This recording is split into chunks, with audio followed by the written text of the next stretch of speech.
Hello po mga kabihero, magandang umaga po. Ako po ngayon ay nandito sa aking kalagitnaan po ng aking luyahan. At nung isang araw nga po ay may napansin akong naninilaw. So ngayon po ako po ay nagbisita uli. At 4 na araw nga po bago po tayo nakabalik at ating pong inoobserbahan ng ating luya. So sa pagkakataon pong ito, ako po ay narito nga sa gitna ng ating luyahan, ay talaga pong yung naninilaw ay patuloy nga po ang pagdami. So talaga pong sa nararamdaman ko sa ngayon ay may halong lungkot nga po at panghihinayang, dahil sa nakikita ko po sa aking luyahan ay hindi po maganda ang magiging resulta, dahil sa napakarami nga po at dumarami nga po ang nagkakaroon ng tama or sakit na hindi nga po natin mawari kung ano nga pong sakit ito, kung saan nga po nanggaling, kung sa binhi, sa lupa o sa ating panahon na sobrang nga po ang ulan dito sa amin. So ito po ay ilalapit po natin sa isang ika nga po ay mas higit na nakakaalam kung ano nga po ang mas maganda na paraan para nga po mapigilan ang sakit ng ating luya. At ito po ilalapit natin sa mga eksperto na sa katunayan nga po, ako nga po ay kukuha ngayon ng lupa at saka po sampol ng katawan ng ating luya, at para nga po makita nila at maobserbahan nila kung ano nga po ang nararapat na ilagay or i-apply na kung ano po yung kanilang nalalaman dito sa ating luya. So ito po ay kaya ko ibinibideo, ay gusto ko pong i-share at makita nga po ng mga eksperto kung ano nga po ang klaseng sakit ng luyang ito, na ito nga po ang matagal na naming pinoproblema sa pagtatanim ng luya, na hindi nga po naiiwasan ng ganitong pagkakataon na magkaroon nga po ng sakit ang ating luya. Sa amin pong pagkakaalam, doon po sa ating karanasan, ang tawag po namin dito ay pasik. So bakit nga po laging nangyayari ang ganito at hindi po natin maiwasan? So doon po sa mga eksperto na makakapunod po nito, ay sana po ay mabigyan nyo po ako ng magandang comment or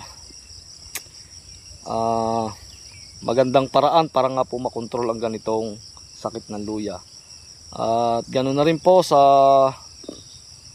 ating mga kababayan na nagtatanim din nga po ng luya, ay sana po ay mapanood ninyo to, at kung sakali at ganito po ang inyong luya, ay malalaman po natin ang pamamaraan kung ano nga po ang dapat igamot or treatment dito sa sakit ng luya na ito.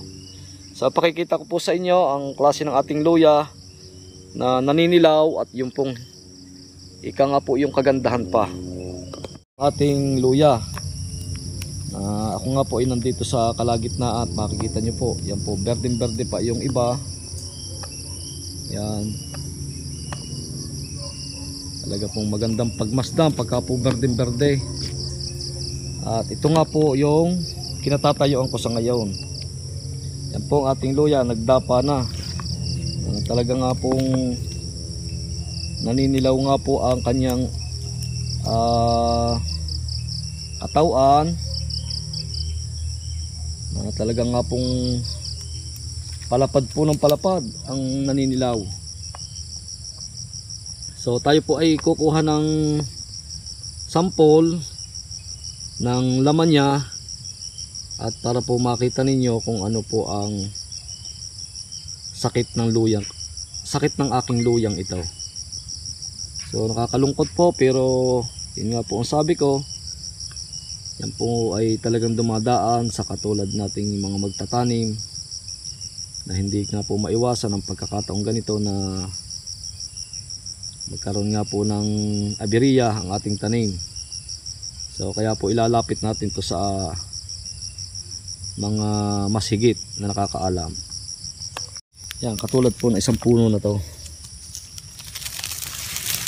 tayo po ay huhukay ng isang puno. Hukay po tayo. Titingnan po natin kung bakit po siya nabubulok. Yan. Yan Yan po. Kung makikita nyo po, nalulusaw yan. Nalulusaw po siya. Yan po ang pinagmumulan. At siya po ay masangsang ang amoy. Hindi po maganda sa pang-amoy natin. So ito po ang kanyang binhi. Ito po ang kanyang binhi. Na talaga naman pong maganda po ang kanyang binhi. Bakit po ang kanyang nagiging laman ay nabubulok? Yan. Ito po ay laman na niya. Na yun nga po, wala siyang pagkakataong lumaki dahil siya nga po ay nabubulok. Sana po marami po makapanood nito at tayo po ay mabigyan ng magandang payo or pamamaraan para nga po mapigilan po natin ang sakit ng ating luya at nasa ganun po ay mabawi po natin ang ating mga ginastos dito, yung ating pong pagod, at bukod po doon yung mga panahon na ginugol natin dito ay sana po ay hindi masayang. Talaga po nakakahinayang dahil ito po nung first month pang unang buwan pa nakatanim ay talaga pong napakaganda. Hindi po natin nakakalain na magkakaganito. Yan po siya, ang kanya pong mga dahon at saka po ang kanyang vine or yung amlay po kung tawagin namin ay naninilaw po.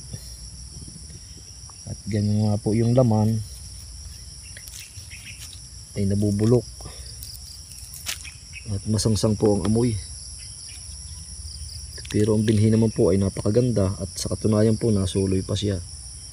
Yan, meron pa po siyang suloy. Hindi po natin mawari kung saan po nanggagaling ang sakit ng ating luya. Nga po inuulit ko, hindi ko nga po mawari kung sa binhi, sa lupa or sa panahon. Kaya ngayon nga po ay ako ilalapit sa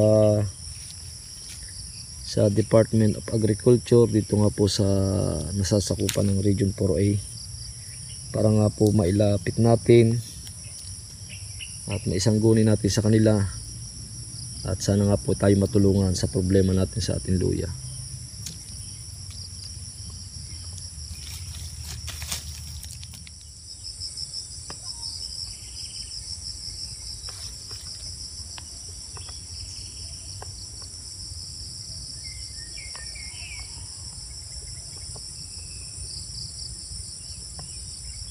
So, pahabol lang po. Yung nga po palang ating binhi ng ating luya na to, na nagkakatama ay more or less 600 kilos nga po. Nagayat na po yun. Kaya napakarami po. At kita nyo naman po ang pruweba na talaga pong napakalapad po ng ating luyahan. So, kaya po ilalapit na agad natin sa DA ng Region 4A Calabarzon para nga po makontrol ang sakit na ating luya. At sana nga po ay mataunan agad ng DA or matsyempohan agad nila kung ano nga po ang treatment dito sa ating luya na makakapigil sa sakit ng ating luya. Maraming salamat po. So makikita nyo po itong kabilang side nga po ng ating luyahan ay napakaganda pa po. Kaya gusto ko pong makontrol ang sakit ng ating luya. Baka po maisasalba pa itong side na ito. Hanggang doon.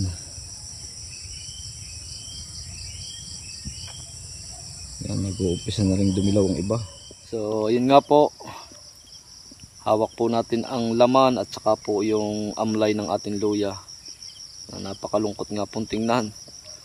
Pero yun naman po ang sinasabi ko lagi. Yun nga pong pagtatanim ay para po tayo naglalaro. Posible po tayong manalo at posible rin po tayong matalo. Sa pagkakataon pong ganito, kung tayo man po ay malulungkot or nalulungkot sa ating nakikita sa ating halaman, ay yun po ay ika nga ay ilagay po natin sa tayo naglaro na tayo ay talo. Pero yun nga po, may pagkakataon pa at marami pang panahon na para tayo makabawi Basta masasabi ko lang po ay huwag po tayong susuko. At tayo po ay laging naninindigan na tayo po ay may pagkakataon na tayo ay mananalo din. Kaya sa inyo mga kabiyahero ay nais ko pong i-share sa inyo na kailangan nga po sa ating paghahalaman ay unang-una ay yun nga po, dalangin sa Panginoong Diyos. Pangalawa nga po ay malakas ang loob at may paninindigan sa sarili. Nang sa ganun po ay kahit nga po anong dumaang uno sa ating pagtatanim, ito po ay kaya natin labanan. Kaya hanggang dito na lang po.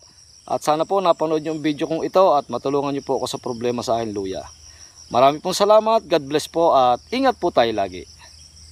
Marami pong salamat.